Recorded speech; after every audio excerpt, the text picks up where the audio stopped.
নমস্কার বন্ধুরা, সবাইকে স্বাগত সুচেতা টেস্টি রান্না। আজকে আমি আলুর পাঁপড় করে দেখাবো।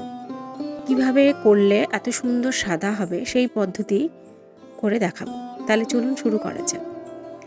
এখানে আলুগুলোকে খোসা ছাড়িয়ে পাতলা পাতলা করে কেটে নিতে হবে, যতটা সম্ভব পাতলা করে কাটতে হবে। তো আমাকে এখানে হেল্প করেছে আমার হাজব্যান্ড। বটিতে আমি এত সুন্দর পাতলা করতে পারি না, সেই জন্য আমার হাজব্যান্ড করেছে। ভীষণই পাতলা হয়েছে এবং আলুগুলোকে খুব ভালো করে ধুয়ে সারা রাত আমি জলে ভিজিয়ে রেখেছিলাম। এরপর গ্যাসে আমি দেখুন অর্ধেকের বেশি জল বসিয়ে দিয়েছি। আর এই জলের মধ্যে একটু আমি ফিটকিরি দিয়ে দিলাম। ফিটকিরিটা কিন্তু বেশিক্ষণ রাখা যাবে না, জাস্ট 5 সেকেন্ড, 5 থেকে 6 সেকেন্ড, তার বেশি কিন্তু নয়।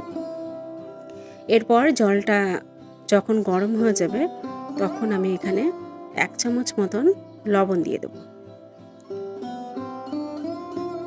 এরপর জলটা যখন খুব ভালোভাবে গরম হয়ে যাবে তখন আমি আলুগুলোকে এর মধ্যে দিয়ে দেব।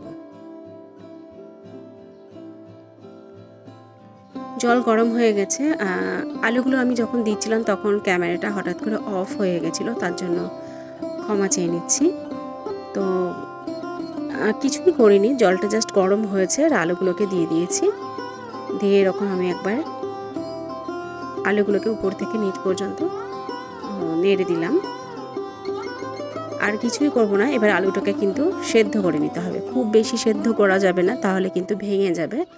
আর অল্প সেদ্ধ করলেও কিন্তু আলুর পাঁপড় ভালো ফুলবে না। তাই একটু ভালো করে চেক করে দেখে নিতে হবে হাত দিয়ে মাঝে মাঝে।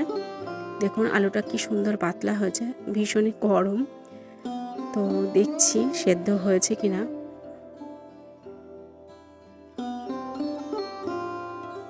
এখনও খুব ভালো হয়নি, আর একটু সেদ্ধ হবে।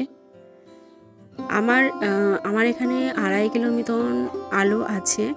আর এই পুরো আলুটা সেদ্ধ করতে আমার এবার সেদ্ধ হয়ে গেছে, 10 থেকে 12 মিনিট লেগেছে।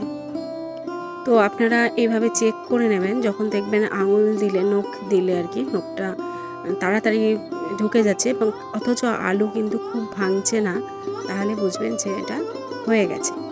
এরপর আমি একটা ফুটো থালার উপর আলুগুলোকে সমস্ত জল ঝরিয়ে নেওয়ার জন্য আলুগুলোকে তুলে রেখে দেবো কিছুক্ষণের জন্য, যাতে গরমটা কেটে যায়। তারপর আমি এগুলোকে ফ্যানের হাওয়ায় দিয়ে দেবো। এগুলো কিন্তু আমি রোদে শুকাবো না, তাহলে কিন্তু আলুর পাঁপড় সাদা হবে না। তো আমি দেখুন ঘরেই মেলে দিয়েছি একটা পলিথিনের উপর, ফ্যান চালিয়ে দিয়েছি। আর 1 ঘন্টা পর আবার এগুলোকে আমি উল্টে দেব। রোদে দেওয়ার কোনো প্রয়োজন নেই, এটা কিন্তু অনেক দিন স্টোর করে রাখাও যাবে।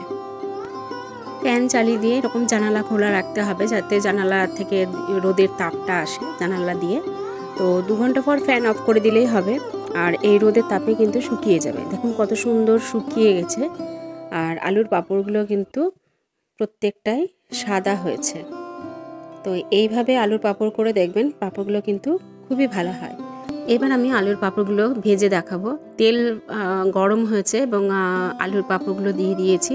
দেখুন কত সুন্দর একদম সাদা, এবং যতটা দিয়েছিলাম তার থেকে কতটা বড় হয়ে গেছে, এবং খেতেও কিন্তু খুব সুন্দর হয়েছে। রোদে দেওয়ার ঝামেলা ছাড়াই কিন্তু আলুর পাঁপড়গুলো খুব সুন্দরভাবে হয়ে গেছে। তো আমার এই রেসিপিটি আপনাদের কেমন লাগলো আপনারা প্লিজ কমেন্ট করে জানাবেন। আর যদি ভালো লেগে থাকে তাহলে প্লিজ আমার চ্যানেলটিকে লাইক, শেয়ার এবং সাবস্ক্রাইব করবেন। বরাবরের মতন আমি আবারও বলছি, যারা আমার পুরনো বন্ধু তাদেরকে অনেক অনেক ধন্যবাদ, এবং যারা নতুন আমার চ্যানেলে তাদেরকে স্বাগত জানাচ্ছি।